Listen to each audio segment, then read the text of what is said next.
Have you ever thought about this? That why leaders they expect from themselves that they can go on the stage and speak effectively in front of the large audience, especially in the light of the fact many leaders they also believe in this, that speaking in front of large audience effectively is a learnable skill.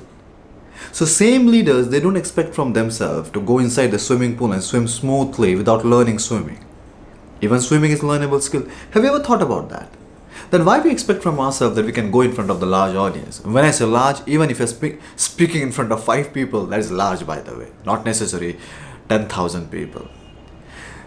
Why? Why we expect? The reason behind that why is this. Because we fail to understand what is the difference between one-to-one conversation and one-to-many conversation. These are completely two different types of conversations. Advantage in one-to-one conversation, imagine I'm speaking with my colleague or with my family members. Advantage there is when I'm speaking one-to-one, there is a scope of validation whether you are understanding or not understanding. Now that validation could be directly by asking, that validation could be by reading the facial expression of that person, or that validation the way that person is responding. There's a validation there. There's a huge scope of validation, which is the fundamental requirement in conversation. What is communication? We have all learned that, the definition of communication. The person is understanding what you want to make him or her understand. Right? That is communication. If you're saying something and person is understanding something else only, there is no communication there. In one-to-one conversation, there is a huge scope of validation.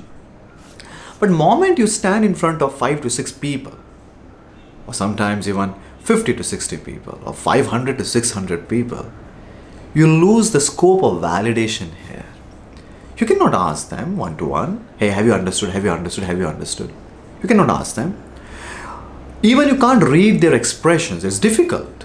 It's very difficult, especially if you're standing in front of a little large audience. It's very difficult your mind can't be busy in reading the expressions of people. Your mind has to be busy in delivering the content.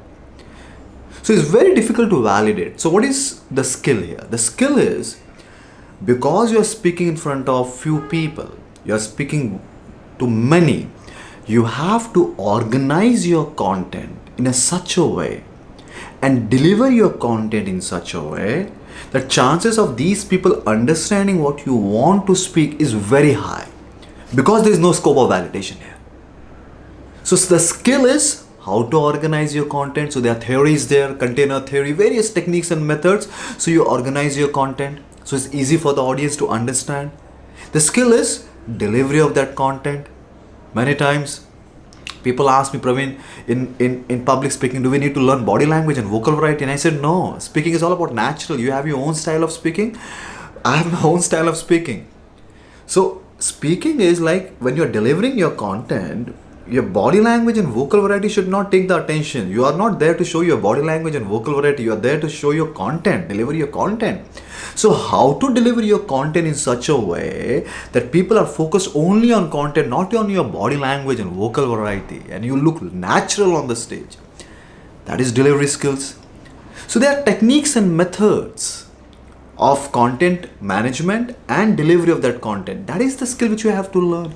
What is your perspective on this? Don't you feel that number one requirement of any leader is this, that people should understand what that person is saying? Because he's leading, right? Or she's leading. Unless and until your presentation is not memorable, people do not remember what you said, then how people will take action? As a leader, you have to give suggestions, feedback, advices, recommendations, inspire them. But if people are not understanding or not remembering what you're saying, then how people will take action? So don't you feel that those who are leaders or those who want to become leader, understanding public speaking and learning modern techniques and methods of public speaking, which is nothing in simple words, organizing the content and delivering the content, should be compulsory for them so they can lead better? What are your suggestions? What is your perspective on this?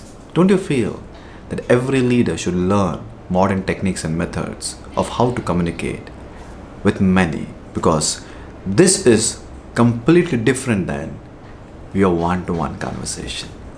What's your perspective? Share your perspective in the comments. This is Praveen Wadalkar signing out. Until We meet again.